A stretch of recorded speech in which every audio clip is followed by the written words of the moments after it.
Hello, everybody. I know. Off for 2 weeks and everything changes. Well, we're still going to be continuing with some of our older stuff, but I wanted to show you guys this title. Excuse me, I need to scooch the microphone just a bit. Okay, I wanted to show you guys this title because I've always had a lot of fun playing it when I was younger. I found a disc in some of my uncle's things at my grandparents'. Oh, I think it was only it was like 2004. I found the disc laying amongst other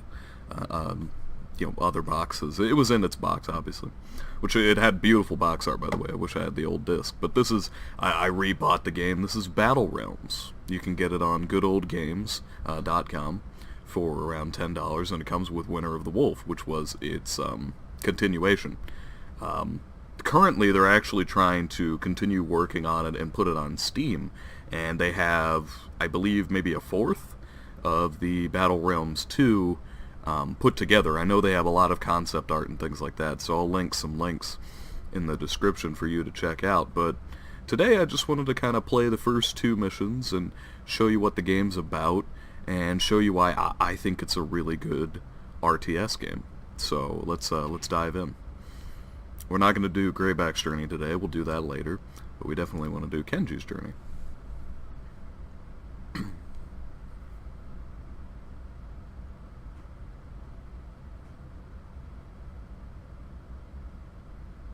Kenji of the Serpent Clan, and my ancestor broke the world.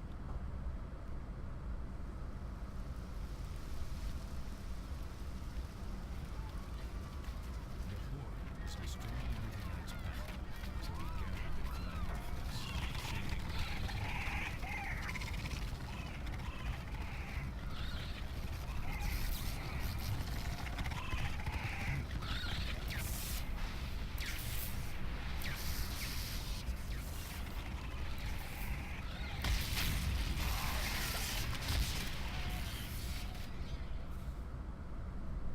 It's a pretty badass cinematic. know that the Horde would be only the first of many enemies to plague the Serpent Clan. He couldn't know that without the orb's power to guide them, his descendants would be weak and wicked. Did he ever truly have a choice?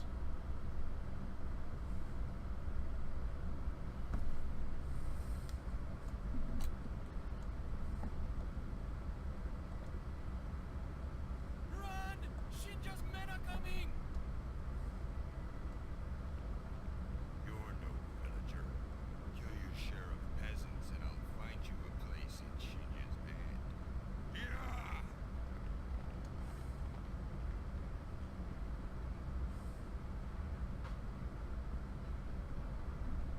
I haven't yet decided what I will do once what I would do once I had returned, but circumstances have conspired to force a choice upon me. Should I protect these helpless villagers by attacking the bandits, or should I help the bandits keep these peasants in their place? No doubt my actions will dictate the future of the land. Left-click me to select one. After I am selected, right-click on the ground and alternatively, right-click on an enemy, and I will attack. Yes, you will. Time to wreck us some bandits. Kenji starts out and his sword doesn't do too much damage, but you get him in the later stages of the game and oh boy, this sword's like a wrecking ball. Truly without peer. Although his health pool leaves something to be desired. That's for sure. He's definitely not the most sturdy of fellows. I really like this game because it's very well animated. I mean, for the time, this is like a game in 2002, you know, and it looks pretty good, in my opinion. Face your master!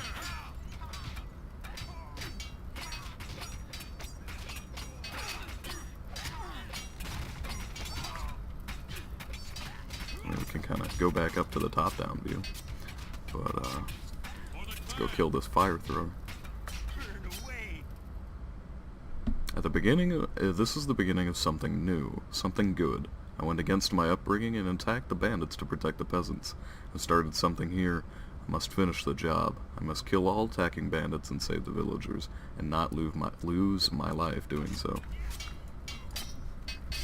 Yeah, sometimes the frame rate jitters, but this is his battle gear. It's called Critical Strike. Next attack does double damage and costs stamina. It's a very great way to just lay the wood on somebody. Like this, watch. Bang. Just dead. This guy? Dead. It's just awesome. Can't control that peasant. I guess we're done. I don't see any more bandits.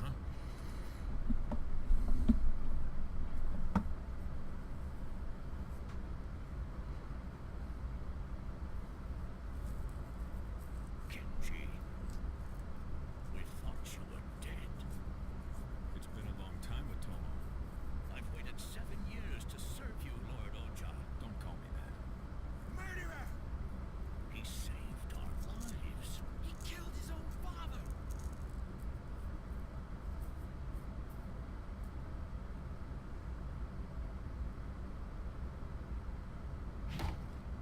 Look! It's Kenji!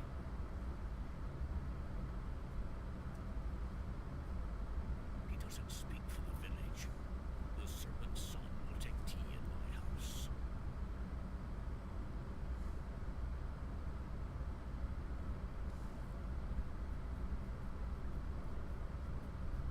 The bandits work for Shinja. He rules the provinces to the north, and would rule this one too if he could. He seeks to rebuild the clan. But his methods, questionable. Shinja served my father loyally for years. He's tasted power and won't give it up easily. But Shinja only rules because no one else will stand against the other clans. Wolf and Lotus are tearing what's left of your father's empire apart. I'm going to need Shinja. Then you'll have to meet him. Shinja rules 2 provinces from an old serpent fort here, while his hired archers haunt the eastern road, stealing what little remains. Break Shinja's forces, and he'll lose his will to fight. We have no soldiers, but the victors stand ready to serve. What shall we do? Okay, so it's time for me to point this out. So, as far as how this works, you have your base starting area. Okay, understood. But you have branching paths. Now these first ones, admittedly, there's not a lot of difference. If you fight here in the archers, fight here with the archers haunting the eastern roads, you'll take them out, so they won't be in this final fight. Conversely, if you fight here, you'll have a little bit of an easier time fighting here. Whereas later on, there's 3, then 4. It gets a little bit bigger. Now it's not very linear like this. You have multiple different paths, and sometimes you might have 2, sometimes you might have 3, like this, or 2 up ahead. It just depends. So that's how this works. So normally I'll do this one and then this one. This one isn't too terribly hard, but I'll do this one just to kind of show you how this goes. And here you get to see sort of the uniqueness of this RTS. A reason why I would love a modern rework of this version. Or not this version, but just in general. Hell, a tooled up version of this with something, and I'm not saying like the same art style. So, Otomo was right. Shinja intends to put up a fight. If I destroy his keep and confront him, he should listen to reason. I am the heir of the Serpent Empire. After all, my new clan lacks leadership, though, and will certainly crumble if I were to die.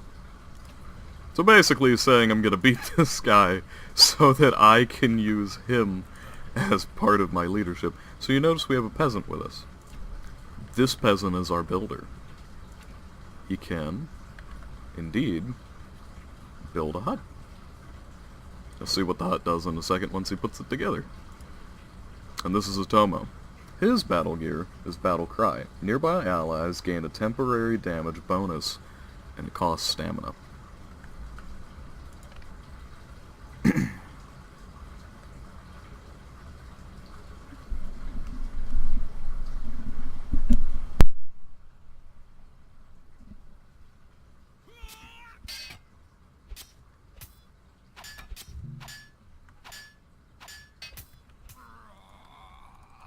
So now he built that. Now he's going to build a dojo.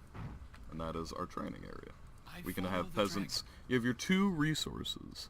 Your two resources are water and then rice. All right. And you actually need to water the rice. That's what this icon down here is. Watering rice means that because as you do in real life, there's only so much of one thing in a given spot. So that one thing being the rice, and you train the peasants in the different areas to make them into warriors.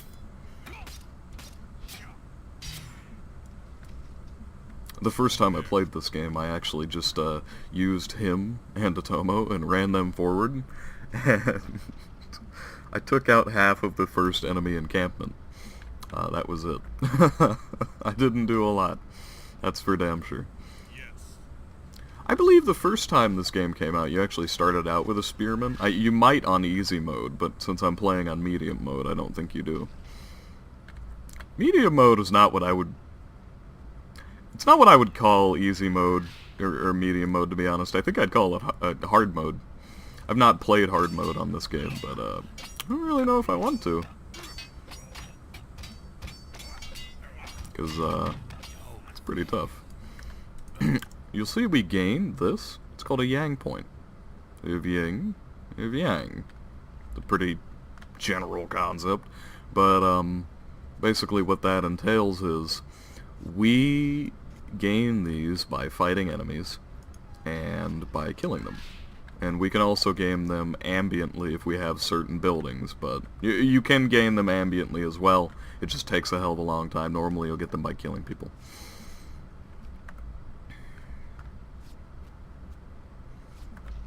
I'm gonna take these men, and I'm gonna proceed up the road.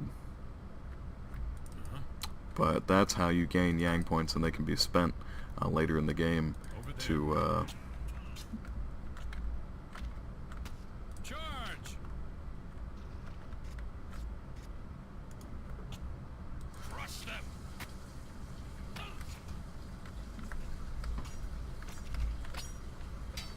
oh, that's where it was.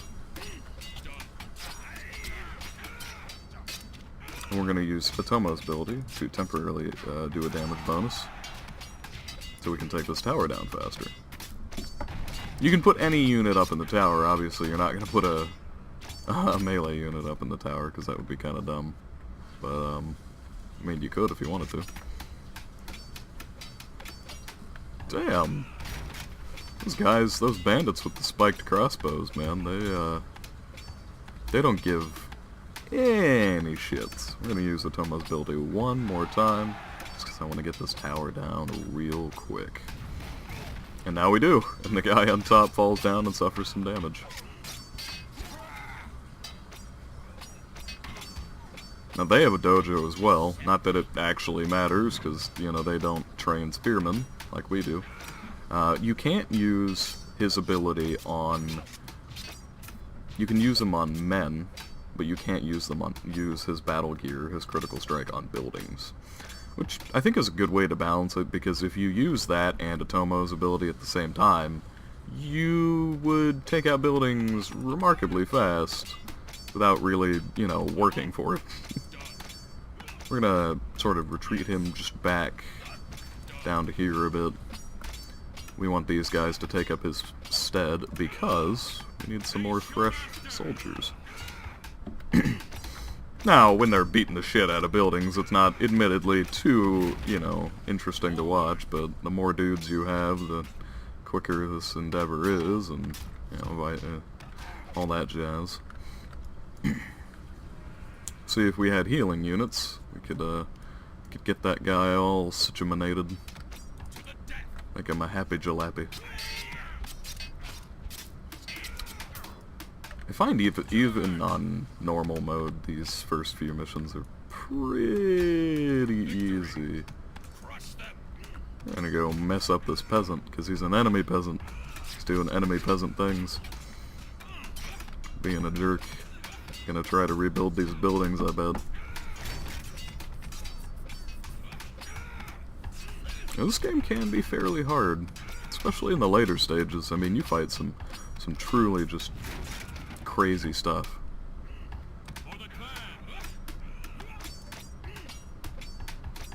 I don't know, to me, I think the amount of detail that they put into the character models and the animations and things, it just, you know, they obviously have a love for Japanese culture, which is what this is a sort of pseudo-shogunate kind of culture.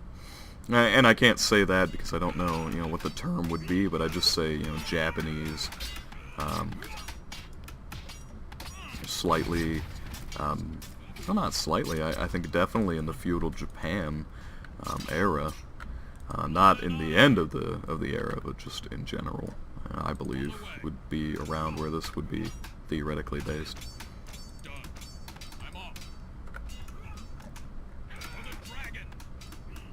Leave him here. Want him to hold his ground. Just for a second, I want him to heal up.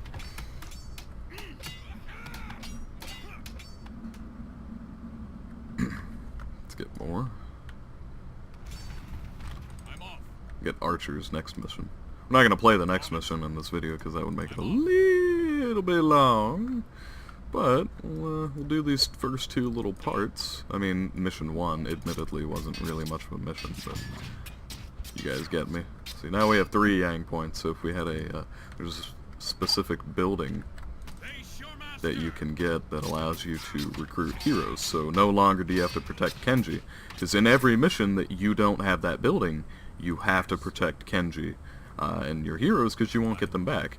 You know, Otomo and everyone else, they're not what you would call needed.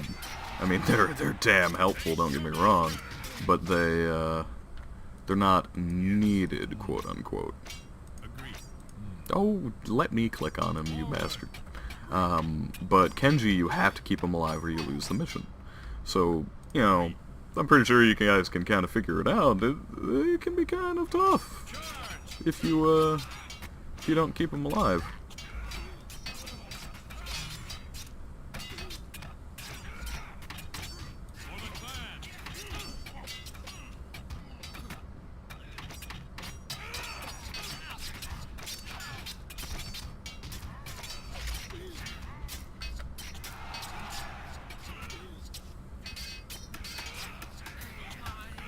Now the reason for just hate murdering those peasants, and I'll key you in on it, is that they're gonna try to rebuild the base. Or well, they might want to. Not gonna happen. Honestly, I think they're living in better huts with these. These look pretty dope. Those other huts look kind of, I don't know. Maybe these are a little bit more shitty. They got like steps and a little bit of a walkway, a little balcony. I don't know. I kind of like them better. Not gonna lie. Kind of like them better. Hey, fuck off.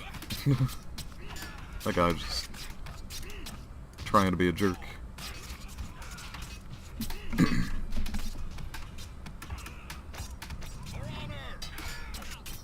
Oh, how is he not dead? Come here. You stab you in the face. Okay, you stab me in the face. Jerkwad. Let's go back down here. Let's just send up the rest of my spearmen. They run very well too. The animation's kind of cool. Yeah, so I'm just gonna be doing a playthrough of the campaign. Some of the later episodes might be a little bit on the long side. I take things a little bit more cautious than most of the guides tell you to. The guides kind of tell you, for this game, kind of tell you to go, like, balls to the walls, like, go in the beginning, send your beginning troops to go and fuck up the enemy base. I'm like, I don't really know if I want to do that.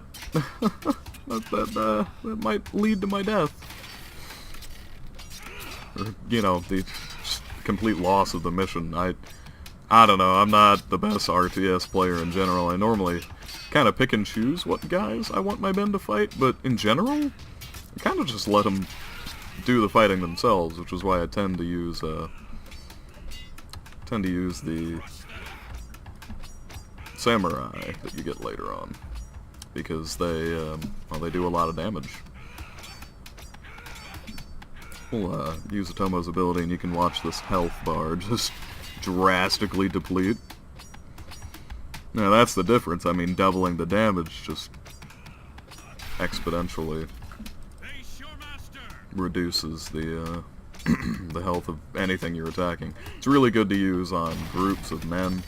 There's a unit that you can get later in the game that does a mass heal.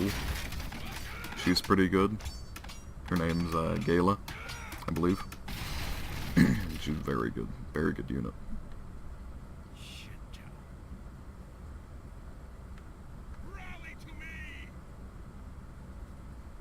The fact that he didn't show up the entire time means he's a bitch.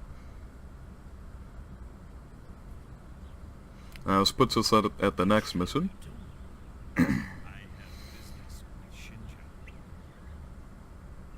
Shinja has always had a talent for escape, but we've cornered him now. That snake doesn't have anywhere else to run. If we defeat him in battle, I can surely sway him to our cause. I must survive if we are to enlist his aid. So, this is the next mission. We will save, and we will put it under